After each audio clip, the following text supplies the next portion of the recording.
We live in a world that constantly teaches us to override ourselves, push through the exhaustion, ignore the stress, numb the emotion, keep functioning. But eventually, the body starts speaking for us, sometimes through burnout, anxiety, physical symptoms we can no longer ignore. In today's conversation, we explore the connection between emotional health, the body, and healing.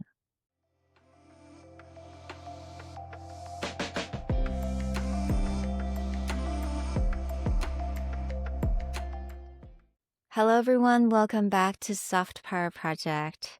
Today, we have a very special guest. Her name is Alicia, and she's the founder of Shaman Therapists.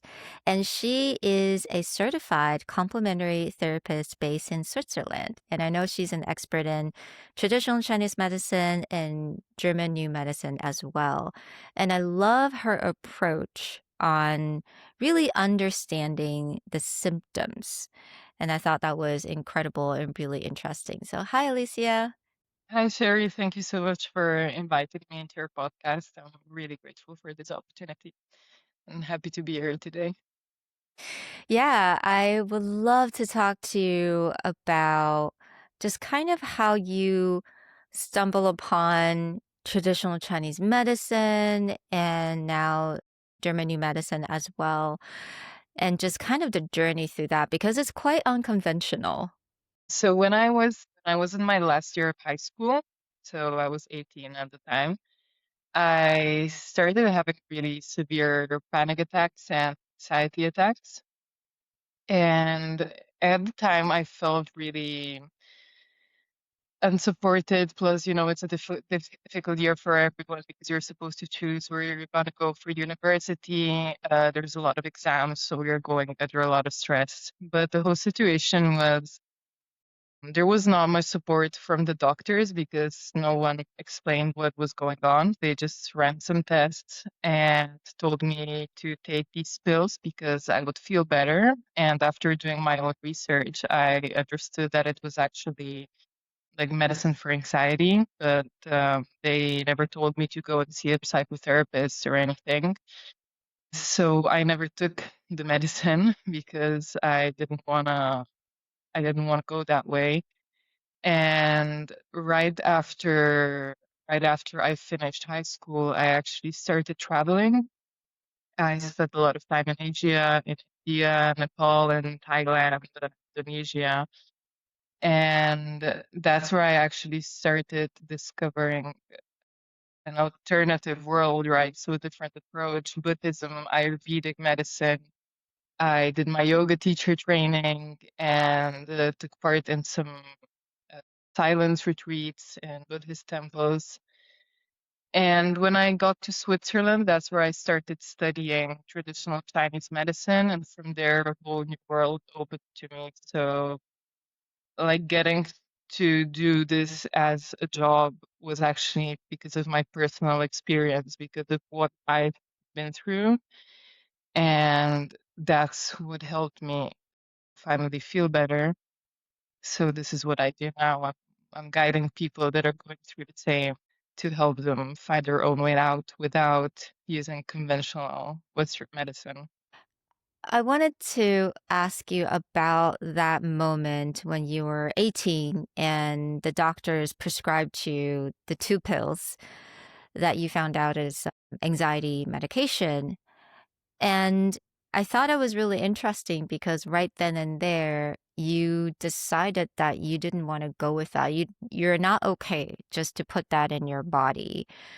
And I'm just, thinking back to when I was 18 years old, I probably would have taken it because I didn't really have that awareness of, oh, what I wanted to put in my body or not. Like, I didn't have that yes or no.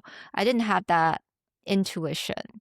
So tell me about that feeling of you simply just go, no, I don't want that. Because that was, such a young age, you already knew that that's not the path for you.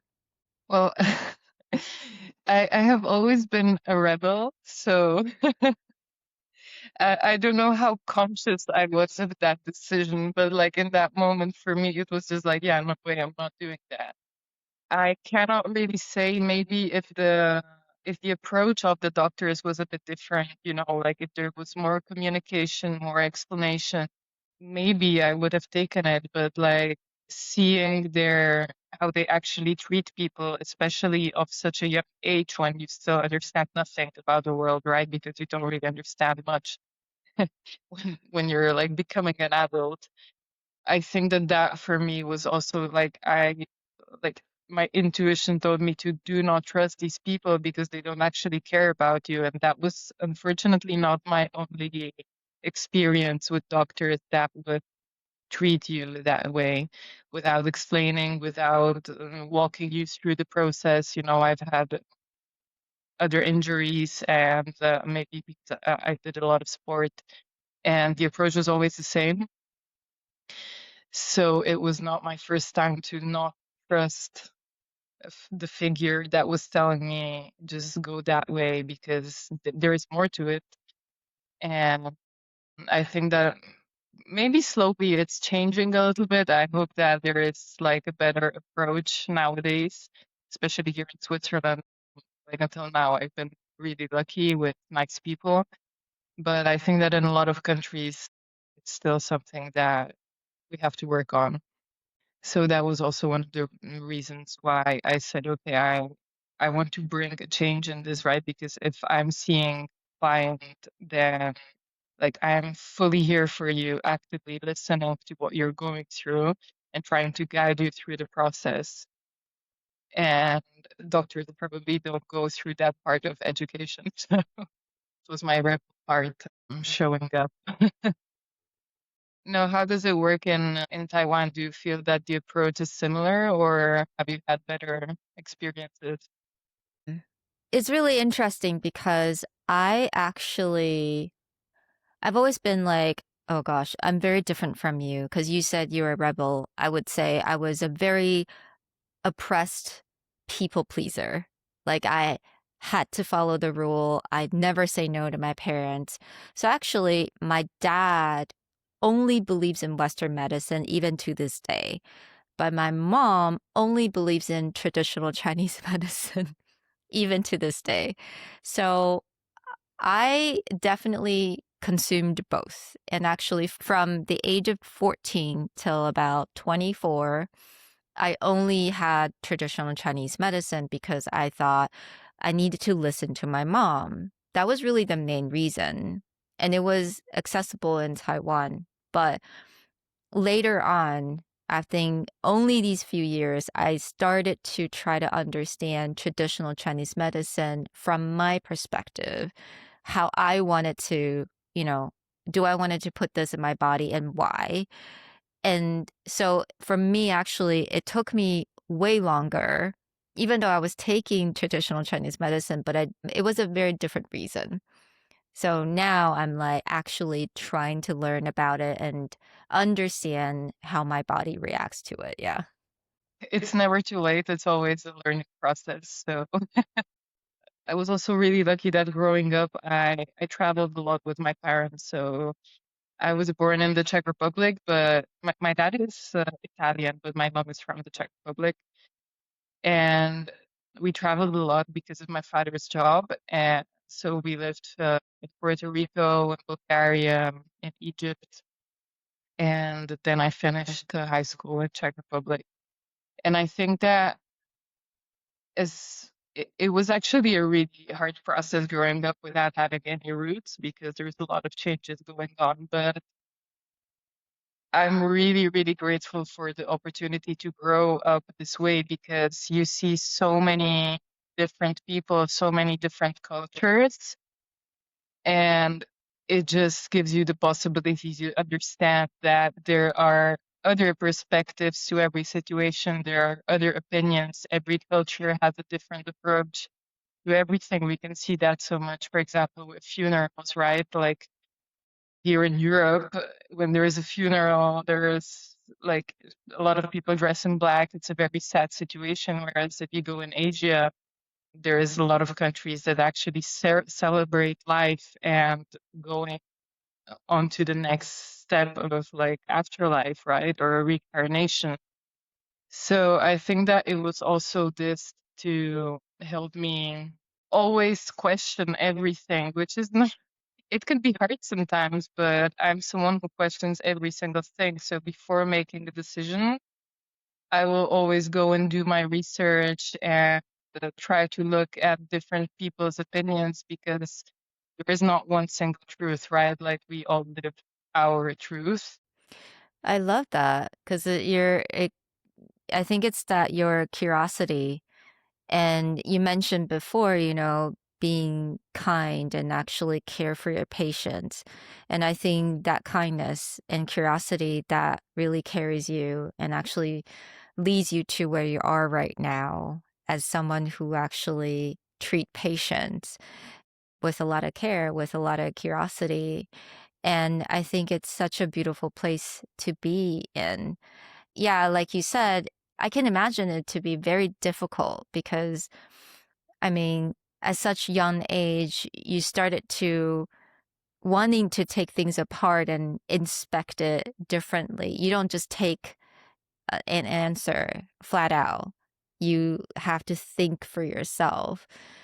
Just wondering, when did you decide that traditional Chinese medicine or, German new medicine was a right choice for you at this point in your life? Don't think that there was a moment that I was completely sure of the decision because I was actually working as a massage therapist at the time. But I knew that there was something more that I wanted to do, right? Because I was good at my job, but honestly, I didn't want to spend the rest of my life doing just that, but trying to get to the root of the problems because the pain that people have, it's not just something physical, there is much more to it.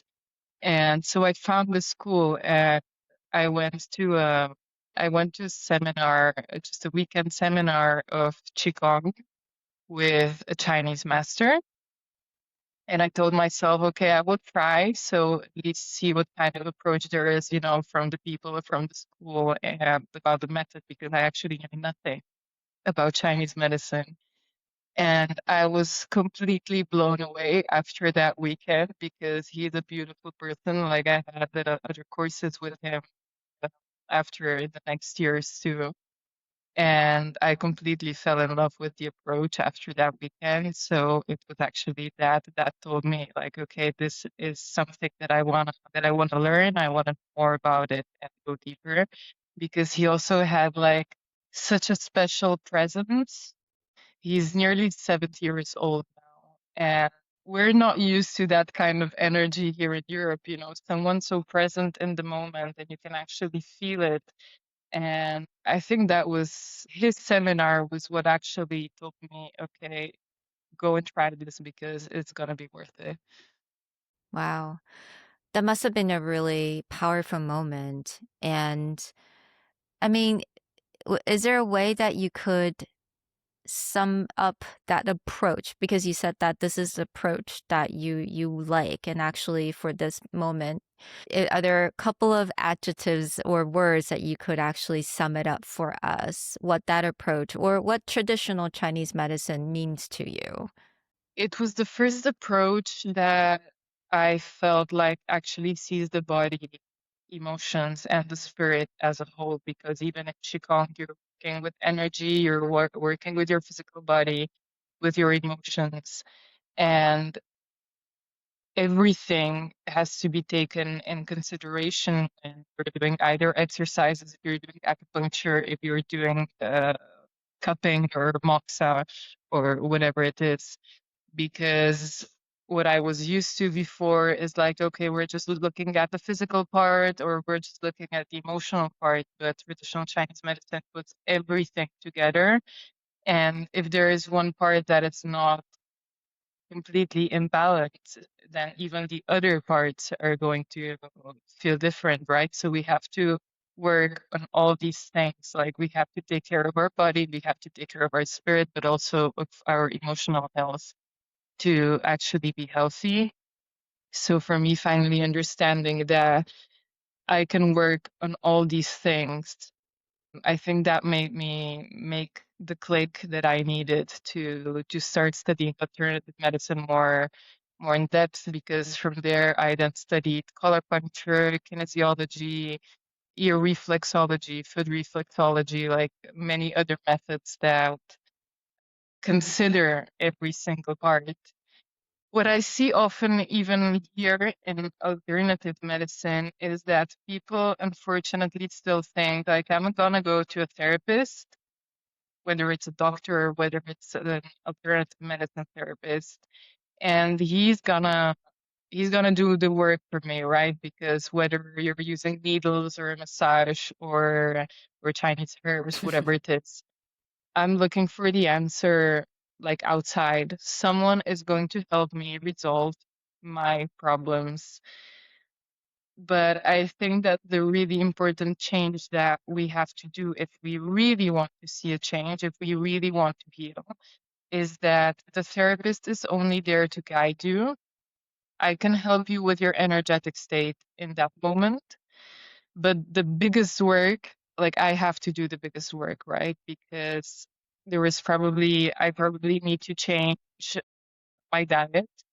I probably need to change my workout routine. I might need to change my sleep routine, because if someone goes to sleep at 1 or 2 a.m. every night and then is tired in the morning, it's probably not going to work. So there is a lot of energy that has to come from the person to actually be able to finally feel better. And I think that even for therapists that are in the alternative space, this is still a big problem, because many people are not ready to take the responsibility for their physical and emotional health yet, because it takes a lot of time, it takes a lot of energy, and it's like, let's be honest, it's not easy, right? It can be very uncomfortable. I usually even tell my clients before starting, like, I cannot do the job for you, because I believe it's like, imagine that you want to run a marathon, and you can hire someone that is going to help you with the training sessions, with diet that you need to get the muscles, right? So protein and everything. And then you just think that the trainer is gonna do the training sessions for you without you actually having to put any effort to be ready for the marathon. And it's the same with our health. Like, so the therapist can guide you through it, but it's you who has to put all the effort into that process. Yeah, I was just gonna ask you when you're talking about it, just, how are people when it comes to taking that ownership? Because it's been, yeah, like you said, it is hard and it's a lot of hard work. And I'm sure everyone can come up with a lot of excuses of saying that, no, I don't want it to do the work. But do you see, like, how do you usually convince people, or do you feel like maybe this is not your job to even convince them to take on that responsibility? So a few years back, I would probably try and convince them, because I would be like, okay, I'm in the position of being able to help someone, so I will try and convince them. And then, fortunately, I realized with time that that is absolutely not my job. Like, because I really see the difference with people who come here and they're absolutely ready and they're like, I have no idea what to do, but I want to change, because like I just don't want to do this anymore. And then maybe even one session is enough, right? But then there are people who don't do the work outside, and it's gonna take much longer, and maybe we don't even have the results that we want to have. And at that point, it's really not my job to try to convince someone that they have to change something in their own life to feel better, because maybe someone comes because they have stomach ulcers, so that's quite like a big problem, right? Because it can be really painful. You have to take medication, you have to be very cautious about what you eat, And then doing more analysis and trying to understand what's going on in their lives, you find out that they're in a toxic relationship for years. So there's a lot of anger, a lot of frustration, maybe even fear that is affecting their stomach in that way. And in that case, like the only answer to actually start feeling better is to get out of that toxic relationship. But I cannot be the one to convince the person to do that step, right? I can just show you how things actually are and that this relationship has a huge effect on your health. But you have to take the responsibility to make the changes that you need to do. That's so true. And I think everyone needs to have that courage to want to change.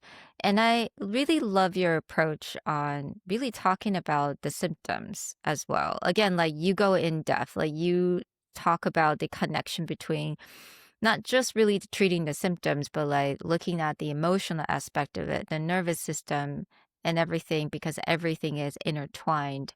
We had this discussion before. You were asking me if I had any symptoms that I have. And I actually, I mean, I wanted to share one with everyone because it's a symptoms that I didn't really quite understand because I got it like suddenly over the past couple years ago. And sometimes I would still get it in the course of time. And the only way I knew how to calm it down is to take antihistamine, like something for the allergy. But I had really no idea and like why it even happened until I spoke to you. And it gave me such revelation. I thought it was really interesting. So I will repeat my symptoms again with Alicia, and Alicia can let everyone know, the possibility of that, obviously. So a couple years ago, when I was going through really toxic time in my workplace, I was really having a hard time to convince my boss at the time my value, and I was feeling very underappreciated. And I didn't know that was kind of the cause of it, but it was the context. And then during that time, I started to get these rash. All of a sudden, out of nowhere, I didn't change any of my diet. Everything is still the same, but I would get it right after the morning meeting. And I had these like rash and they would like come up to me all of a sudden, especially on my hand and on my ears. And it was so weird to me because it's like it's only in these very specific areas. And once I took the pills, they would calm down. It would just kind of go away. And specifically, I would have them on my knuckle, like outside of my hand, like on my knuckle and on the top of my ears. And they were like to the point where it's very visible. They're really, really red and they were like stingy and really itchy as well. And yeah, that was kind of the mystery that I gave Alicia. I was like, what do I do? Like, what is this? So German new medicine has a completely different approach than traditional Chinese medicine.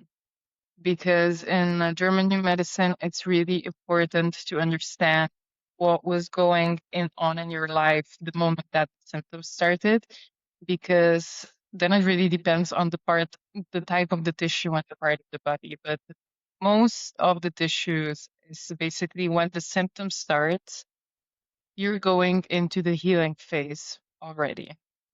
Okay, so let's say that there is some really intense shock emotion that you go through, which starts a biological program in your body. After you've actually somehow gone through that emotion and you're feeling better, the body finally has the possibility to start healing. So it's like your nervous system calms down, and that's when the symptoms appear. So in your case, it was actually really interesting because the place of the symptoms is very specific. And you said that it always started after the morning meeting, right? So it means that the morning meeting for you was something that was extremely stressful and emotionally intense. And then when we went a little bit more in depth, you actually said that there was like a verbal aggression from a person on your side. And it's really important to look at where the symptoms appear because every part of our body is connected to something different, right? So in your case, it's really interesting because we got the ears, which means that like hearing. So I either want to hear something or I don't want to hear something. So in your case, there was the verbal aggression, which is connected to hearing. So it appears on the ears. And then you've got the knuckles, and you can think of that as a part of your body that you would use to protect yourself, right? And if I remember right, you also said that you remember that the only thing that you wanted to do in that moment was like punch the person in the face. Yeah. So, so we really have to be just be careful also about the words that we use to describe something because the answer is already there. Like I wanted to punch someone in the face, and the symptoms appear on that part of the body. So after the meeting was over, so you go out of fight or flight mode and you start to calm down. Your body finally has the possibility to start the biological program and it goes into healing. So all the emotions and the stress that has built up in your body, it's energy. It has to go somewhere, right? So it externalizes the emotions from the inside. It externalizes them outside through those symptoms, and that's exactly when they appear. And the skin is also usually connected to wanted or unwanted contact. So, for example, in babies, we usually have skin issues appear when there's a separation from the mother. So I'm losing contact from a person that I love. Or there is also, like in your case, there is a contact that I really did not want. It's a contact that somehow made me feel like an aggression, right? So this is like what probably happened in your case. Yeah, that was to me was so interesting and really explains a lot. And what I didn't tell you because from our last conversation that it has been a few months already. And in these few months it had happened to me maybe a couple more times. So I started to pay really careful attention to just like what happened the day before because I think that was one of your suggestion, right? And so another thing that was happening, well, that is happening in my life currently is that I am still in the process of going through custody battle. And it's a very frustrating process. It is me, not just really against anyone, but it was me against the system. And it's almost impossible to change the system because it's so deeply ingrained. And every time I would have a hard time, like maybe getting some paper or some news that has to do with fighting against the system, the next day, without a doubt, I would get the symptoms again. I would get the rash on my knuckle and also on my ears. Because, like you said, it's like I heard, or I was on the phone where, I heard a news that really, really frustrates me and making me wanting to really fight against it. I'm really sorry that you are going through that. That has to be emotionally very, very intense, right? What then happens is that your body basically creates a track. So you can literally just imagine it like train tracks, like every symptom is a different track. So your nervous system, your body registers that, like in the first situation, this and this was dangerous. So if you were in the meeting, your subconscious literally picks up on every single detail. So it can be the flower in the room, it can be the color of the shirt that the person was wearing, it can be the smell that is in the room, it can be the tone of the voice, a word, or like literally anything. And this then acts like a track in the following situations. So what is really important than just like realizing that this is happening and my body's reaction Mhm. is actually trying to help me heal, right? So it's a good thing that the symptoms are appearing because it means that I managed to bring those emotions to the surface and try to work through them. So it's a good sign. And then, as you said, picking up on the details that happened before the symptoms appeared again. So whether the person was acting the same way or if they were speaking the same way, if it happens only with men or with both or with women too. So there are many details that you have to go through after to help your subconscious actually make the click and realize this is not a dangerous situation for me anymore. I'm able to handle it. So that signal that comes out that happens with allergies, like pollen allergies, right? Maybe when you were small, you were riding a bike and you fell and you were there alone. So we have the initial shock. So there's a lot of pain. I'm alone. I'm crying because I fell off a bike. I feel a lot of pain. And maybe it's in the season when there's a lot of pollen in the air. So my subconscious picks up on pollen as something dangerous that is going on. So then every time that I encounter the same thing, so I go out and there is pollen, my subconscious suddenly thinks, oh God, the situation is dangerous because I connected with the time that I fell off the bike and I was really scared and it was really painful. So the substance is actually not so important, but it's the connection with the event that happened. Wow. That is really interesting. I mean, how do you usually help your clients to find that source or where it came from? Because a lot of times, right, it kind of goes back to your childhood. I'm imagining that's not an easy work or it's not easy to make that connection. Like, what are the tools that you usually will guide your clients to find that? So as you said, when it happens during childhood, it's not so easy. Like for example, in your case, it was much easier because you understand like the exact situation what happened.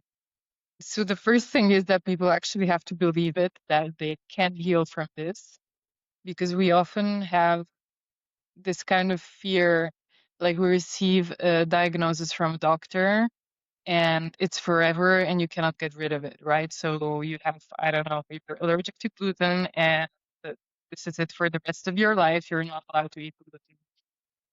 So the first important step is to get out of that thought, like, no, I'm in control of my body and I believe that I can actually make this happen. And then it really depends because there are people who have a good memory, like even if they just remember, small moments or something. If that doesn't happen, I can either work with hypnosis, which also really depends on the person because not every person likes it, and it's basically like many people are afraid of hypnosis, but it's actually just guided meditation, right? Like you cannot be hypnotized if you don't want to. So you just enter in a theta state, and you enter into hypnosis even when you watch TV. So it's not like people we imagine, someone does like this and you fall unconscious. It's a guided meditation, and then your subconscious brings up either images, words, colors, sensations. So we can work through it like that. Or you have to, the sessions can be quite long because you have to go a lot into detail and track every single time that it happened, like in the last few months.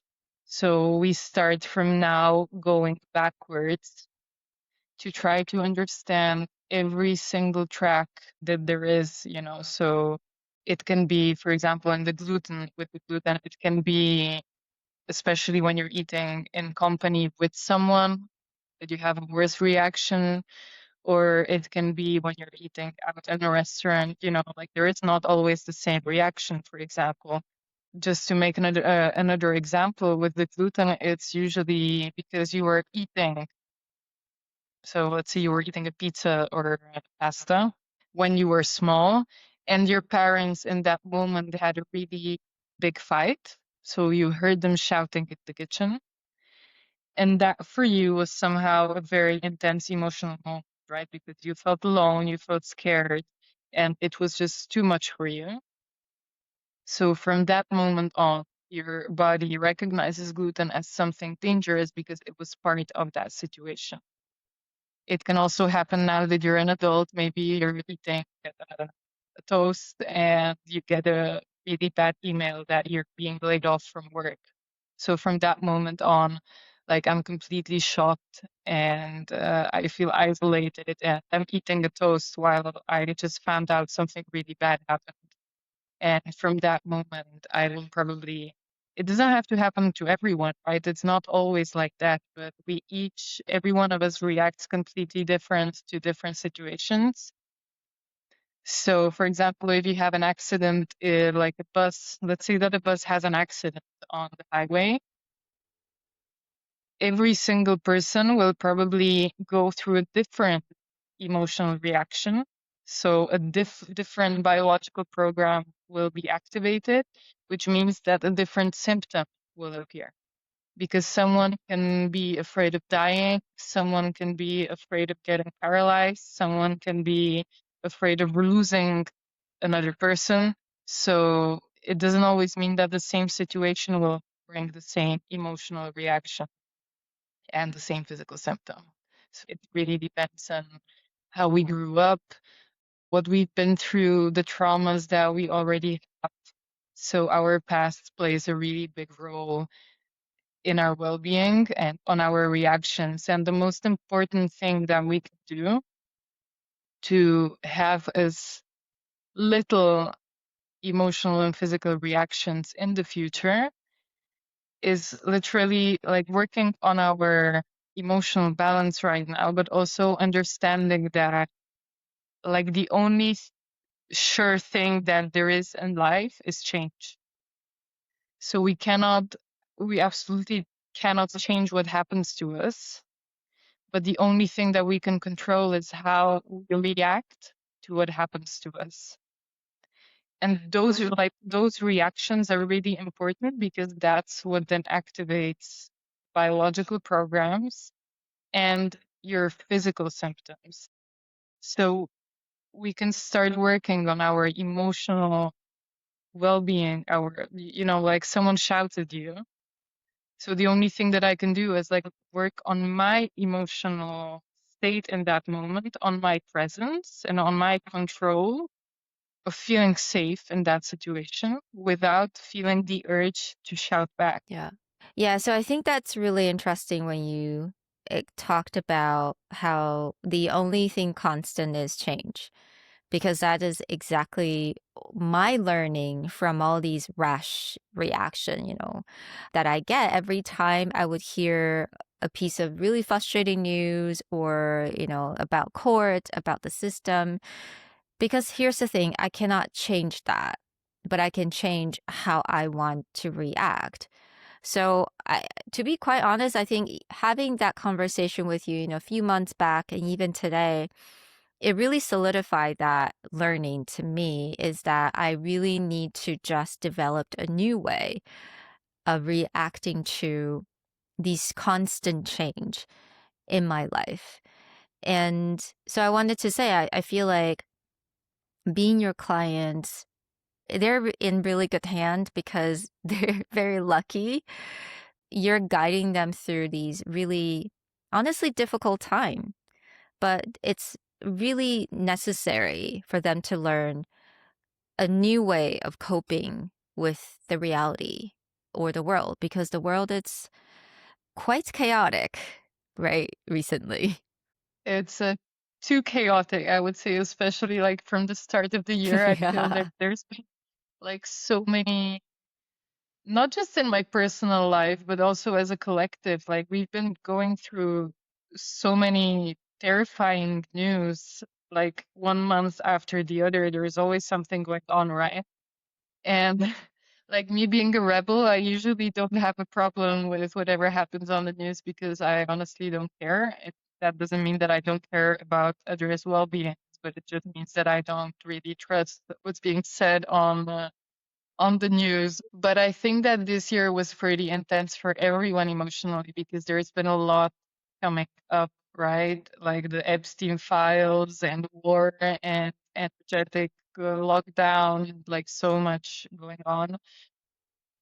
And I think that we also, even if we don't think so, we are really affected. We're really affected by the collective energy, right? So especially in times like these, I think it's important to just shut your phone off. Like, don't look at social media, don't listen to the radio, and really take your time to be present in the moment. Maybe go for a walk if you can. Go into the nature. Just trying to understand what's really yours and what is like maybe some anxiety coming from the outside because you read something in the news.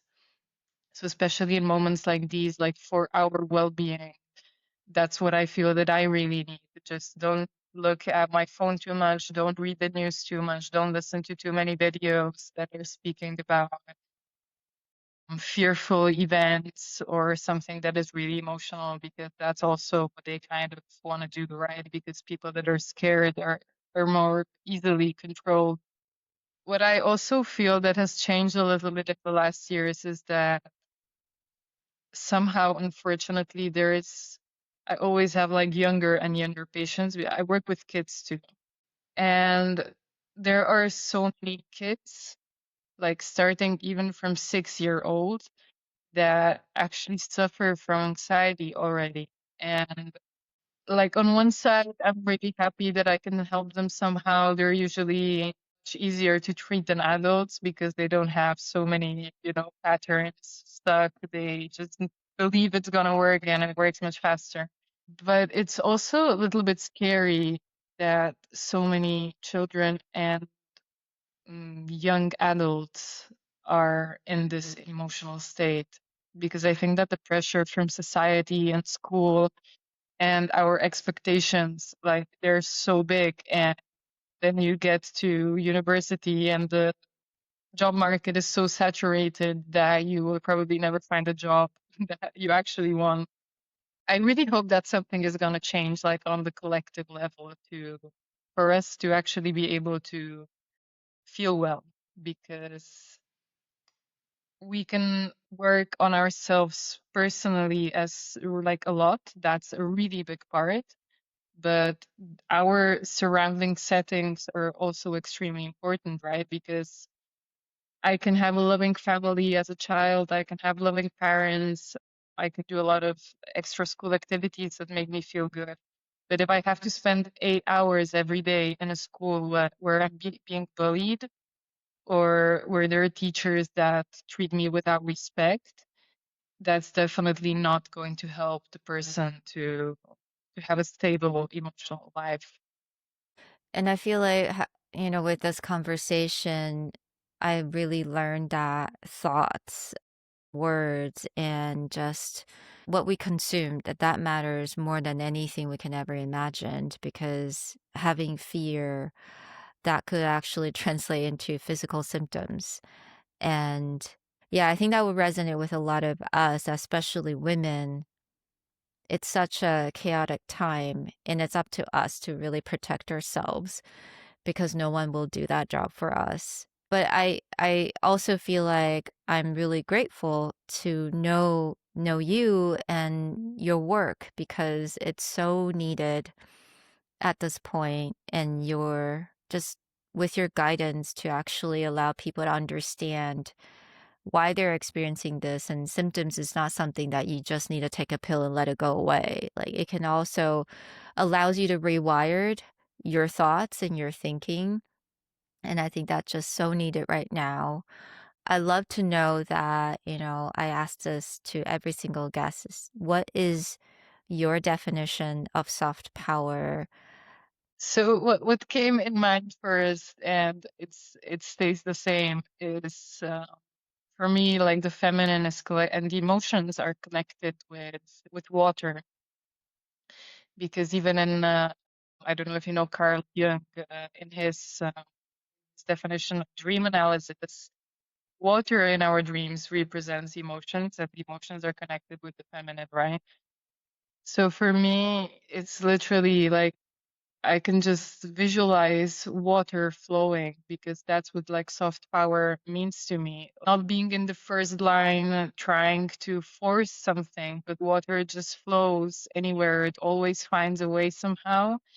And with time and patience, it can still shape mountains and rocks, right?